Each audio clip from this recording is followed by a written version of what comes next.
Welcome students. So today let's start the topic plant tissue culture. Plant tissue culture means the in vitro cultivation of plants. That is, the plants are cultivated within the laboratory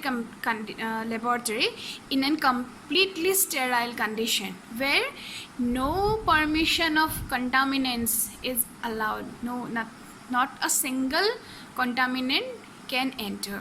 So in a complete sterile environment, the cultivation of plant. Now this is done in order to obtain large number of plantlets, and secondly to maintain the genetic constitution of the plant. And so here, from a basic part of the plant, that is a particular root tip, shoot tip, or whatever it is, that particular plant is taken for cultivation, and this cultivation is done in media, not soil, not water is applied here. So the particular plant part that is used for this particular experiment, plant tissue culture, is known as the explant. So explant means the plant part which is used. Now this technique was first of all described by Gottlieb Haberland, and he first introduced the term plant tissue culture. So he is known as the father of plant tissue culture. Now next we get totipotency. Totipotency means what? A single cell can regenerate a whole plant. That means the capacity of a plant to regenerate a complete plant is known as totipotency. Now for studying plant tissue culture, we have to know three important aspects. First is the nutrient medium, that is the particular medium in which the plant has to grow. Now for that particular medium, it should contain inorganic salt. The macro and micronutrients should be present. The carbon source should be there, which is basically sucrose is used. Vitamins are provided, amino acids, growth regulators, auxin, cytokinin for rooting and shooting. All these are important aspects. Now another thing, agar is used. Agar is used as a solidifying agent. Now this is obtained from the red algae Gelidium or Gracilaria, and this is used in the laboratory in the medium as a solidifying agent. Now these are the main conditions of the nutrient medium, and the most commonly used nutrient medium is the MS medium, that is Morasigan Skog medium, which is maximum time used in the laboratory condition. The second thing is as aseptic condition. The conditions has to be very much sterile. So that is the basic requirement of plant tissue culture. If contamination occurs, the whole process will be failed. So the growth cannot take place. Fungus and bacteria will grow, and in that case the whole cultivation will become a flop. Next is aeration of tissue. Now for better growth of the tissue, the media has to be constantly aerated. That means it is constantly shaken with the help of shakers, and then it is continued. Constant use of shakers are very much essential for aeration of the tissues. Okay, now these are the basic three aspects of plant tissue culture. The next thing is what we get in plant tissue culture is the callus culture. Now we are talking about media. Now this media can be either solid or liquid. If the media is a solid medium, then we call it as callus culture. Now other things are all same, nutrient medium, aseptic condition, whatever nutrient medium is needed in here, all are needed, but the thing is that this is a solid medium, that is agar is used for as a solidifying agent. Now sometimes what happen, we find that instead of solid medium, in liquid medium also cultures are done. That particular culture is known as suspension culture. Now these two are the important things, because only these two types are the different types of media which we often use in the laboratory, either solid or liquid medium. Then we get subculture. Now what is subculture? Sometimes what happens while we are undergoing the performing the plant tissue culture technique, the plants are growing in the test tube or plates or for conical flask, wherever the media is present. After some time we will see the growth retards. That means the media has been exhausted but taken up by the plant, and so the growth of the plant is retarded. In that case, we will have to transfer the plantlets to a different media in a container or vessel which contains different media. So that particular process is known as subculturing. That is, for better growth of the plant, the particular plant is transferred, or callus is transferred from one tube to another tube. Now for types of explant. Now different types of explants we can use, that is plant parts.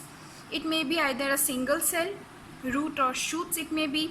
Sometimes somatic embryos are taken, endosperms are taken, meristems are taken, anther, haploid anthers are taken, which will give haploids, embryo, ovule, ovary. There are different types of explants we can use for the tissue culture technique. Now, next important term in tissue culture is micropropagation. Now, what is micropropagation? Micro means very small.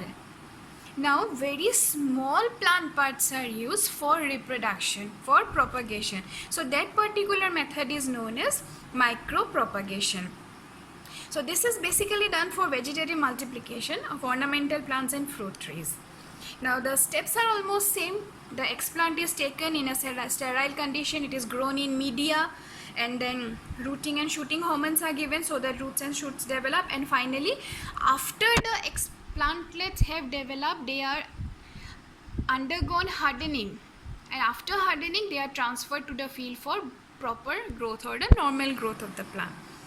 Okay, now next comes somatic hybridization. Somatic hybridization means fusion of protoplast. Now, how we will get the protoplast? For getting the protoplast, we have to first of all dissolve the cell wall. We will take the cell of two particular plants. Genetically different somatic cells are taken. Somatic cells, you know somatic cells mean the vegetative cells. The wall are digested by using pectinase and cellulase enzymes. And after the walls are digested, the protoplasts are exposed. These protoplasts are brought together and fused in a solution of polyethylene glycol or sodium nitrate. And they are forcefully fused either with the help of chemicals, which is known as chemofusion, or with the help of high voltage pulse. It is known as electrofusion. So by either method, chemical or electrical method, these are fused together in order to obtain a hybrid, and that particular somatic hybrid is allowed to grow in the media. It will develop first of all callus, and then finally new plantlets are developed. Now, two important examples of somatic hybridization are given: pomato and bomato. Pomato means the fusion of potato and tomato, and bomato means the fusion of brinjal and tomato. So these two are somatic hybrids. Now next comes artificial seed. Artificial seed means it is an embryo which is encapsulated by a matrix containing sodium alginate. That means these are completely artificially maintained seeds.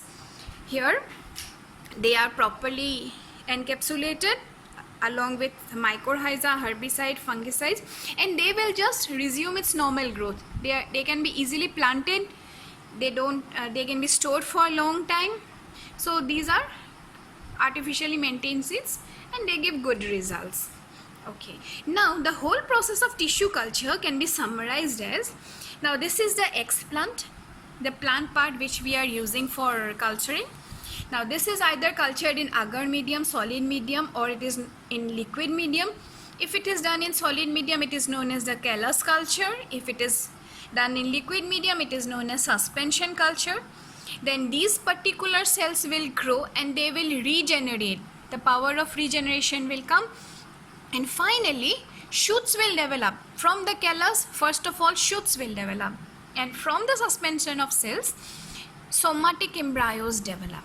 Okay, now when the shoots develop, gradually hormones are provided, so rooting will start, and from them the plantlets will start growing, and the somatic embryos will germinate, and then they will develop into the plantlet. And these plantlets, they are hardened, and after hardening they are transferred to the field conditions so that new plants which have already developed due to plant tissue culture can survive in the external environment. That means they can act as a simple normal plant. So this is the whole process of plant tissue culture. Now questions come regarding its technique, process, but remember the main things: the nutrient medium, what are the contents of nutrient medium, aseptic condition, aeration techniques, callus culture, suspension culture, definitions may come. So go through them. And also for 1 marks, who is the father of plant tissue culture? Gottlieb Hepperle.